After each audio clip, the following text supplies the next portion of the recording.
Kurban dan akikah.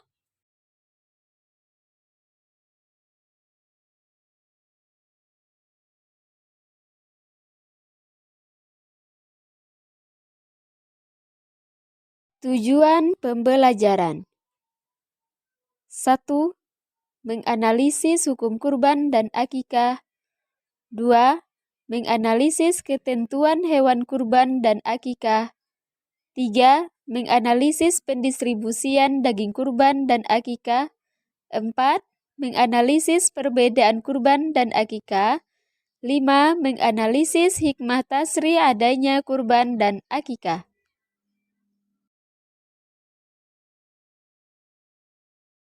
Latar belakang terjadinya ibadah kurban.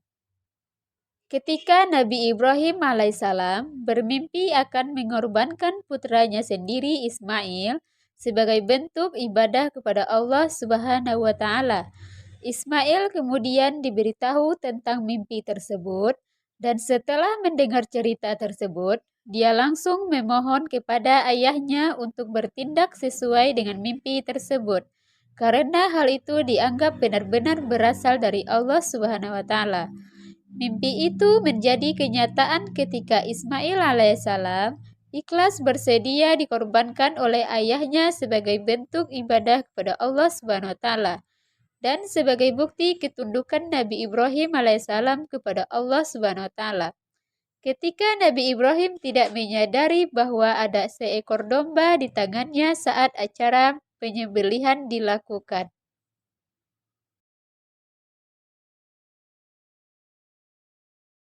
Tahukah kamu apa itu kurban dan akikah? Pengertian kurban dan akikah. Kata kurban secara harfiah berarti mendekati dalam bahasa Arab, yaitu qaraba yuqarribu kurbanan, artinya dekat.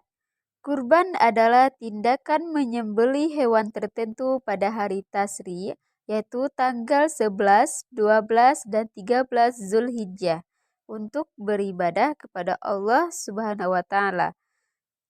Secara harfiah, akikah mengacu kepada rambut kepala bayi. Secara istilah, akikah adalah menyembelih hewan pada hari ketujuhnya dan mencukur rambutnya.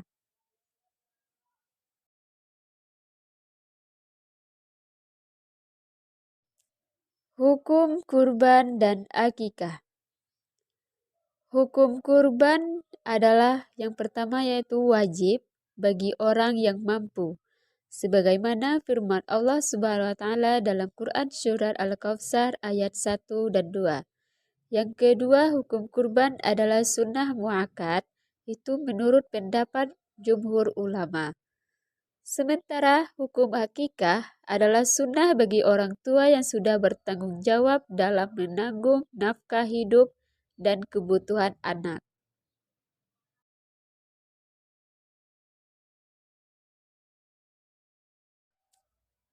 Surat Al-Kautsar ayat 1 dan 2. Inna a'tainakal kautsar fasholli li rabbika wanhar. Sesungguhnya kami telah memberi engkau ya Muhammad akan kebajikan yang banyak. Sebab itu sholatlah engkau karena Allah dan berkurbanlah. Ulangilah membaca Quran Surah Al-Kautsar ayat 1 dan 2.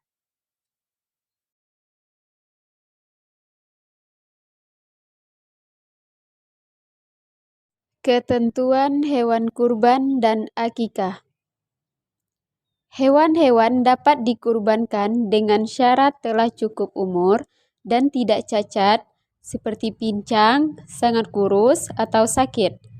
Syarat hewan yang akan disembelih untuk akikah sama dengan syarat hewan yang disembelih untuk kurban. Perbedaannya, jika daging kurban diberikan sebelum dimasak, sementara daging akikah diberikan setelah dimasak. Ketentuan cukup umur hewan kurban dan akikah. Yang pertama, unta sekurang-kurangnya berumur 5 tahun. Yang kedua, sapi dan kerbau sekurang-kurangnya berumur 2 tahun. Yang ketiga, kambing sekurang-kurangnya berumur 1 tahun. Dan domba sekurang-kurangnya berumur 1 tahun atau sudah tanggal giginya. Seekor kambing atau domba yang dikurbankan hanya untuk 1 orang, sedangkan seekor unta, sapi, dan kerbau adalah masing-masing untuk kurban 7 orang. Sementara itu, untuk akikah bagi laki-laki 2 ekor kambing dan 1 ekor kambing untuk perempuan. Ayo teman-teman, sekarang kita lihat tata cara menyembelih hewan kurban. Semuanya mengeluarkan alat dan mengikuti cara menyembelih hewan kurban ya. Pertama, menggunakan pisau yang tajam. Semakin tajam pisaunya, maka akan semakin baik. Hal ini telah didasarkan oleh hadis Syaddad bin Aus radhiyallahu anhu. Nabi Shallallahu alaihi wasallam berkata, sesungguhnya Allah Subhanahu wa taala mewajibkan melakukan ihsan dalam segala macam hal. Apabila kalian membunuh, maka bunuhlah secara ihsan. Dan jika kalian menyembelih, maka sembelihlah secara ihsan. Hendaknya kalian mempertajam pisau dan menyenangkan sembelih. Hadis riwayat Muslim. 2. Sebaiknya tidak mengasah pisau yang akan digunakan untuk menyembelih di hadapan hewan yang akan disembelih. Hal ini dapat membuat hewan yang akan disembelih itu merasa takut sebelum disembelih. Rasulullah Shallallahu alaihi wasallam memerintahkan agar mengasah pisau tanpa memperlihatkan kepada hewan. Hadis riwayat Ahmad dan Ibnu Majah. 3. Menghadapkan hewan ke arah kiblat saat membarikan hewan kurban di atas lambung sisi kiri. 5. Menginjakan kaki pada bagian leher hewan. 6. Membaca basmalah tidak akan menyembelih. 7. Membaca takbir.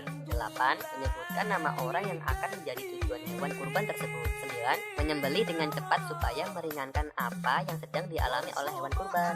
10. Memastikan pada bagian kerongkongan, tenggorokan, atau 2 urat leher itu telah terpotong dengan pasti.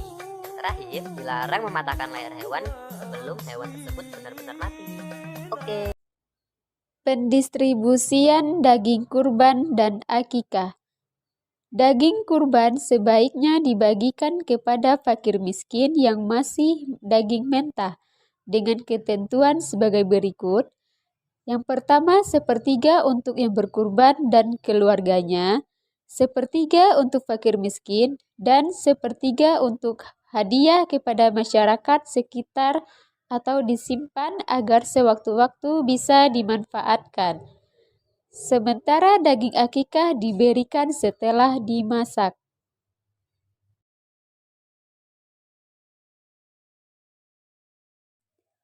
Cobalah menganalisa perbedaan kurban dan akikah.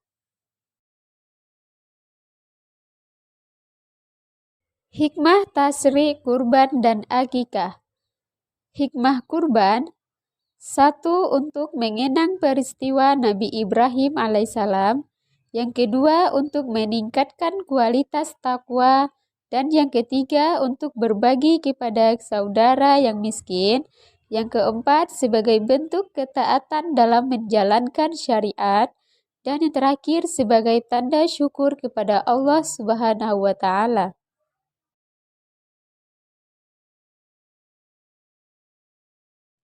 Hikmah akikah.